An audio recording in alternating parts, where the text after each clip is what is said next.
हमारे सभी शिव भक्तों को हर हर महादेव। प्यारे भक्तों, भगवान शिव को भोलेनाथ के नाम से भी जाना जाता है, जिसका अर्थ है सरल दिमाग या भोला। शास्त्रों में कहा गया है कि भगवान शिव को प्रसन्न करना और उनकी कृपा पर आना सबसे आसान है।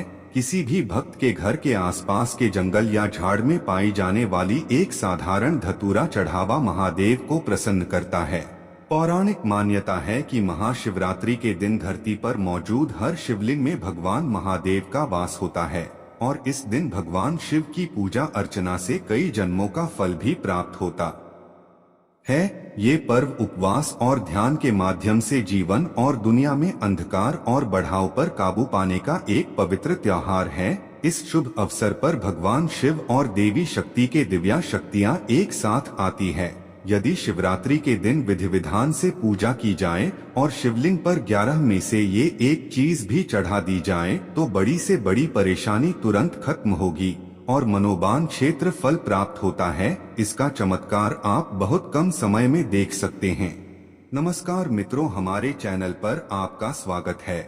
अगर आप धर्म ग्रंथ, ज्योतिष शास्त्र, वस्तु शास्त्र और ऋषियों से जुड़ी महत्वपूर्ण बातें जानना चाहते हैं, इससे जुड़ी नई बातें सीखना चाहते हैं तो हमारे चैनल को सब्सक्राइब करें ताकि आने वाली नई वीडियो का नोटिफिकेशन आपको आए दिन के दौरान मनाई जाने वाले अन्य हिंदू त्योहारों की विपरीत शिवरात्रि एक ऐसा अनूठा त्योहार है जिसे रात में जागरण के साथ मनाया जाता है। भगवान शिव जी एकमात्र ऐसे देव हैं जो अपने भक्तों की पूजा पाठ से जल्द ही प्रसन्न होते हैं, लेकिन ये पूजन विधिवत किया जाना बेहद जरूरी है।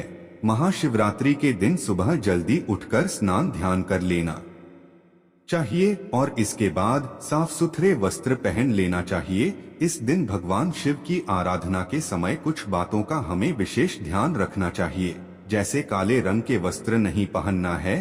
फिर भगवान शिव के मंदिर जाकर शिवलिंग की पूजा अर्चना करना चाहिए। भगवान शिव को प्रसन्न करने के लिए शिवलिंग पर इन 11 चीजों में से एक चीज अवश्य चढ़ानी चाहिए।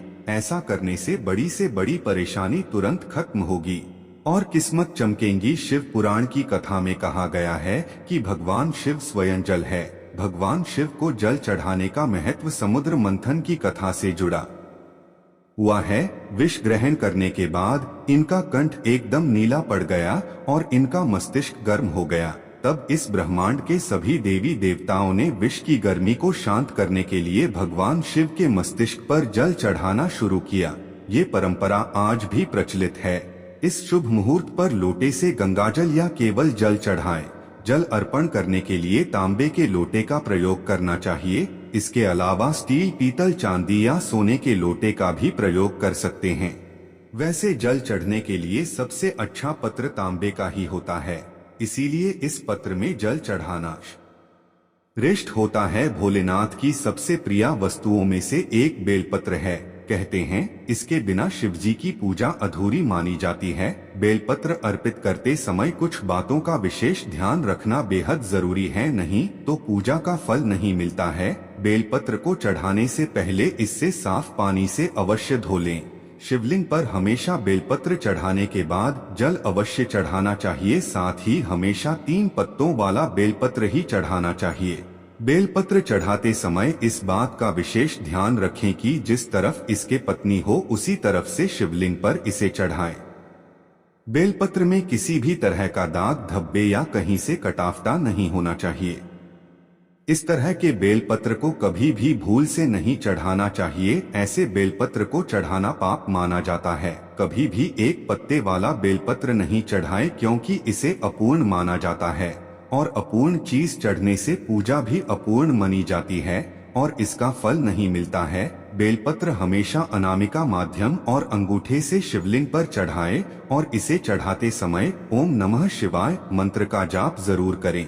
जिस बेलपत्र के 3 पत्ते आपस में जुड़े हो वह बहुत ही शुभ होता है। मान्यता के अनुसार 3 पत्तों वाला बेलपत्र भगवान शिव के त्रिशूल का प्रतीक है, जबकि कुछ लोगों का मानना है कि त्रिकोणीय आकार का बेलपत्र भगवान शिव के 3 नेत्रों का प्रतिरूप है। एक अन्य धार्मिक मान्यता के अनुसार बेलपत्र के 3 पत्तों को ब्रह्मा, विष्णु और महेश का प्रतीक माना जाता है। मान्यता है कि शिवलिंग पर बेलपत्र के 3 जोड़ी पत्ते चढ़ने से भगवान शिव को शांति मिलती है। धर्म के जानकारी के अनुसार बेलपत्र तोड़ते समय भगवान शिव का ध्यान करना बेहद जरूरी है। इसके अलावा बेलपत्र को कभी भी चतुर्थी, अष्टमी, नवमी, चतुर्दशी और अमावस्या तिथि के दिन तोड़ना चाहिए। इसके साथ ही तिथियां के संक्रांति कल में और सोमवार के दिन भी नहीं तोड़ना चाहिए। आंकड़े के फूल भगवान शिव जी को बहुत ही प्रिय, इसके पौधे को मदार भी कहा जाता है। आंकड़े के फूल के बारे में मान्यता है कि इसे भगवान शिव का अर्पित करने से वह जल्दी प्रसन्न होते हैं। शास्त्रों के मुताबिक शिवलिंग पर एक आंकड़े का फूल चढ़ाना सोने के चैन के बराबर होता है। मान्यता है कि शिवजी पूजा में इस फूल के इस्तेमाल से मोक्ष की प्राप्ति होती है। धतूरा भगवान शिव को अति प्रिय है।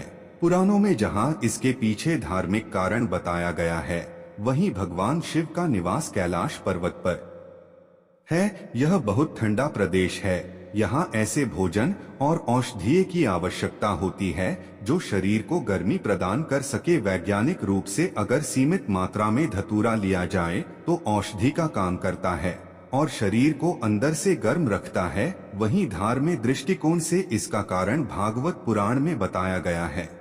इसके अनुसार जब भगवान शिव ने समुद्र मंथन से निकले तब विष का पान किया तो वह व्याकुल होने लगे। तब अश्विनी कुमार ने भांग, धतूरा, बेल आदि औषधीय से शिव जी की इलाज किया और कपूर जलाया जाता है। इससे वातावरण शुद्ध और पवित्र हो जाता है। भगवान भोलेनाथ को यह सुगंध प्रिय है, इसलिए शिव पूजा में कपूर अनिवार्य है। शिवलिंग पर कच्चा दूध चढ़ाने की परंपरा प्राचीन काल से चली आ रही है। दरअसल इसके पीछे का कारण यह है कि भगवान शिव के मन को शांत और शीतल रखना है। शास्त्रों में कच्चा दूध को पवित्र माना जाता है और अगर ये कच्चा दूध गाय का हो तो इसे और भी शुद्ध माना गया है। दूध का अर्पण करते समय कभी भी तांबे के लोटे का प्रयोग नहीं करना चाहिए। इसके लिए स्टील, पीतल, चांदी या सोने के लोटे का प्रयोग करें। तांबे के बर्तन में दूध, दही या पंचामृत को रखने से यह पदार्थ खराब हो जाते हैं। भूल कर भी भगवान शिव को तांबे के बर्तन से दूध नहीं चढ़ाना चाहिए, क्योंकि तांबे में रखा दूध विष के समान हो जाता है। श्रावण मास में दूध का सेवन नहीं करना चाहिए। इस महीने में दूध सेहत के लिए फायदेमंद की बजाय नुकसानदायक हो जाता है। इसीलिए सावन के महीने में दूध का सेवन न करके शिवलिंग पर चढ़ाने का विधान बनाया गया है। चावल को अक्षत भी कहा जाता है और अक्षत का अर्थ है जो टूटन ना हो। इसका रंग सफेद होता है। किसी भी पूजा में अक्षत का प्रयोग अनिवार्य है। अगर अक्षत ना हो तो शिव पूजा पूर्ण नहीं मानी जाती है। पूजा में अगर कोई आवश्यक सामग्री उपलब्ध ना होने पर भी उसके स्थान पर चावल चढ़ाए जाते हैं। शास्त्रों में भगवान शिव या शिवलिंग पर अक्षत यानी सबूत चावल चढ़ने के बारे में लिखा है। अक्षत को पूर्णता का प्रतीक माना जाता है। अक्षत का अर्थ है जिसका शहर ना हुआ हो, इसलिए शिवलिंग पर टूटे हुए चावल नहीं चढ़ने चाहिए। शिवलिंग पर हमेशा साबूत चावल ही चढ़ाए। टूटा हुआ चावल अपूर्ण और अशुद्ध होता है और इसीलिए इसे शिवलिंग पर नहीं चढ़ आया जाता है। इसके अलावा किसी भी देवी देवता की पूजा में खंडित चावल चढ़ाना शुभ नहीं माना जाता है। भगवान श्री विष्णु दस्ता के प्रतीक है और इसीलिए उन पर टूटे चावल चढ़ाना शुभ नहीं माना जाता है। शिवलिंग पर रोजाना चावल के 5 दाने चढ़ने से भगवान शिव प्रसन्न होते हैं एवं अपने भक्तों को धन धान्य से परिपूर्ण कर देते हैं। चंदन का संबंध शीतलता से है।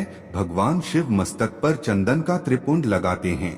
चंदन का प्रयोग अक्सर हवन में किया जाता है और इसकी खुशबू से वातावरण खिल जाता है। यदि शिवजी को चंदन चढ़ाया जाए तो इससे समाज में मान सम्मान यश बढ़ता है। भस्म का अर्थ पवित्रता में छिपा है, अर्थात यह पवित्रता जो भगवान शिव ने एक मृत व्यक्ति की जली हुई चिता में खोजी थी, इसे अपने शरीर पर लगाकर वो उसे पवित्रता को सम्मान देते हैं। कहा जाता है कि शरीर पर भस्म लगाने से भगवान शिव खुद को मृत आत्मा से जोड़ लेते हैं। उनके अनुसार किसी मृत व्यक्ति के मरने के बाद उसके जलने से बची राख में उसके जीवन का कोई काम नहीं रहता है। मृत्यु के जलने के बाद ना उसका दुख रहता है, ना उसका सुख, ना उसकी बुराई, हमेशा उसकी अच्छा ही रहती है। इसीलिए वो भस्म शोध होती है, उसमें कोई गुण या अवगुण नहीं होता है और ऐसी भस्म को भगवान शिव अपने शरीर पर लगाकर उसका आदर करते हैं। एक देवंती ये भी है कि जब पत्नी सती ने स्वयं को अग्नि में समर्पित कर दिया तो क्रोधित शिव ने उनकी भस्म को अपनी पत्नी की आखिरी निशानी मानते हुए उनकी राख को अपने शरीर पर लगा दिया, ताकि सती राख के कतरों के माध्यम से हमेशा उनके साथ रहे। भगवान शिव ने पार्वती को रुद्राक्ष की उत्पत्ति की कथा सुनाई। एक बार भगवान शिव ने 1000 वर्ष तक तपस्या की समाधि पूर्ण होने पर जब उनका मन वही लोकों में आया, तब महादेव ने जगत कल्याण की कामना करते हुए अपनी आंखें बंद कर ली। तब ही उनके नेत्रों से जल की बूंदें पृथ्वी पर गिर पड़ी। रुद्राक्ष के पेड़ उन्हीं से उत्पन्न हुए और वे शिव की इच्छा से भक्तों के लाभ के लिए पूरे देश में फैल गए। उन वर्षों पर लगने वाला फल रुद्राक्ष है। अगर आपको वीडियो अच्छा लगा हो तो इसे शेयर जरूर करें और इसी तरह की अन्य वीडियो को देखने के लिए हमारे साथ जुड़े रहे। तो मित्रों, आज के लिए इतना ही। ऐसी और रोचक बातों को जानने के लिए हमारी वीडियो को देखने के लिए हमारे चैनल को सब्सक्राइब करना ना भूलें। हर हर महादेव।